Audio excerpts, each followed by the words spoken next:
Pada awal abad ke-19, Iran masih bernama Persia, sebuah negeri yang kaya akan tembakau dan minyak, namun lemah secara militer.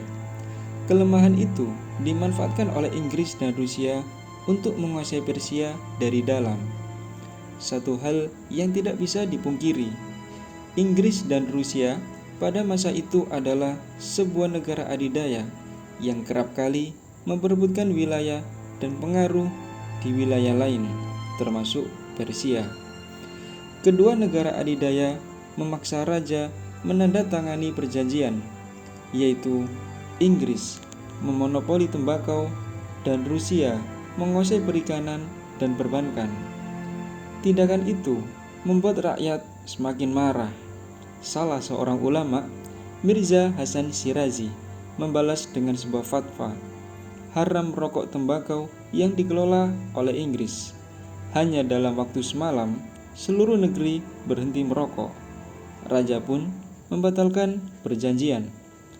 Namun, luka telah membekas di hati para rakyat. Tahun 1907, Inggris dan Rusia menyepakati perjanjian konvensi Inggris-Rusia yang membagi Persia menjadi 3 zona, yaitu zona utara dikuasai Rusia, zona selatan dikuasai Inggris, dan zona tengah yang netral. Perjanjian ini mengawali imperialisme di Persia. Kebijakan yang menyengsarakan rakyat ini tidak pernah hilang dalam ingatan mereka. Bahkan, buku pelajaran Iran mengajarkan satu hal, bahwa Barat adalah penjajah yang licik.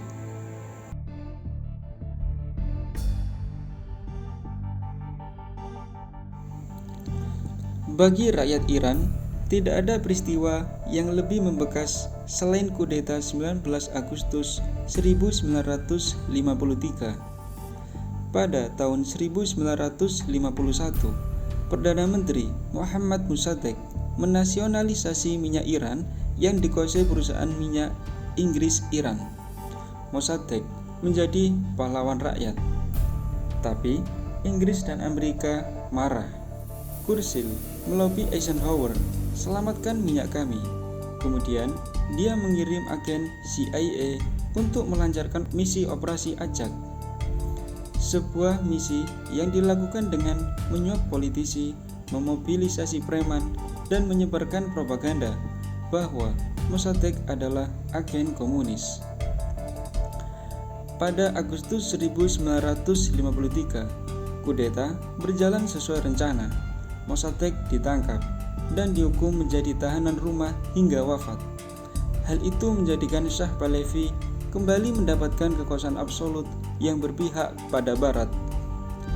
Dengan bantuan Amerika, Shah Pahlavi menyepakati pembagian keuntungan minyak sebesar 40% untuk Barat.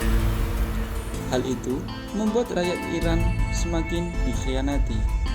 Seorang pemimpin demokratis digulingkan hanya karena berani mengelola kekayaan bangsanya sendiri.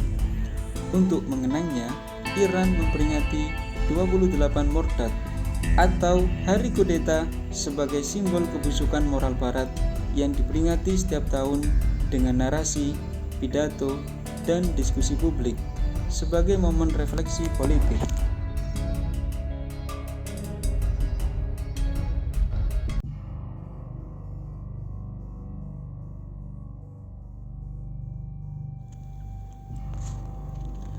Dua 5 tahun setelah kudeta Mossadegh, Shah Pahlavi menjadi boneka Barat.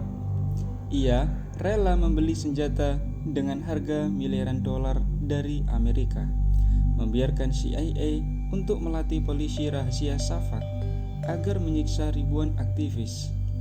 Bukan hanya itu, Shah juga melancarkan revolusi putih, melarang jilbab, merampas tanah ulama, dan memaksa modernisasi sekuler.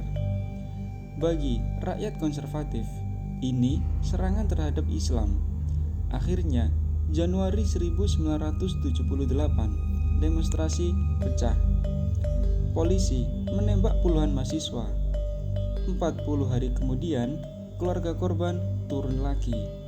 Siklus itu berulang hingga jutaan orang memenuhi jalanan. Pada akhirnya, Shah melarikan diri. 1 Februari 1979, Ayatullah Khomeini kembali dari pengasingan mengawali revolusi menentang tatanan dunia barat. Dalam pidato pertamanya, ia berkata, Amerika adalah setan besar.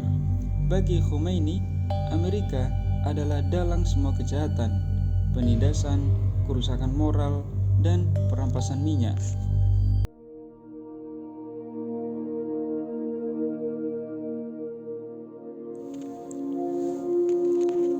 3 bulan setelah revolusi, mahasiswa Iran menyandera 52 diplomat Amerika selama 444 hari.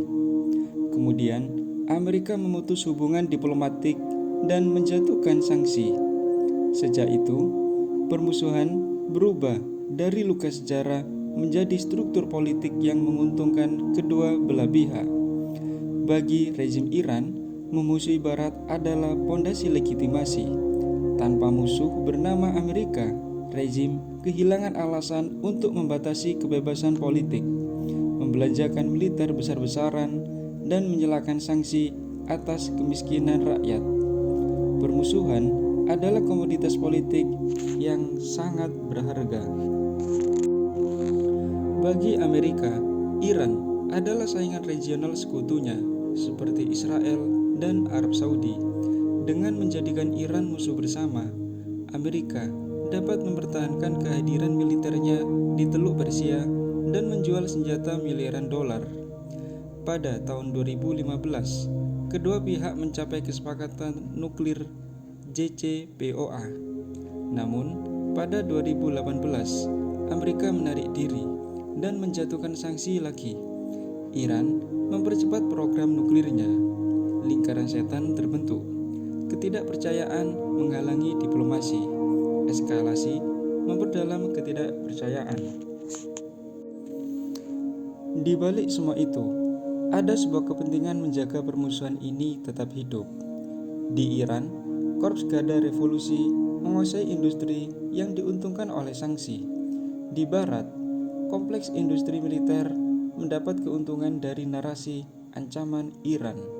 Dengan adanya penjualan alat militer ke Timur Tengah, maka jawaban mengapa Iran memusuhi Barat adalah dua lapis, luka sejarah yang nyata, kudeta 1953, dukungan AS terhadap kediktatoran, sanksi yang brutal, dan kebutuhan politik untuk terus menghidupkan musuh.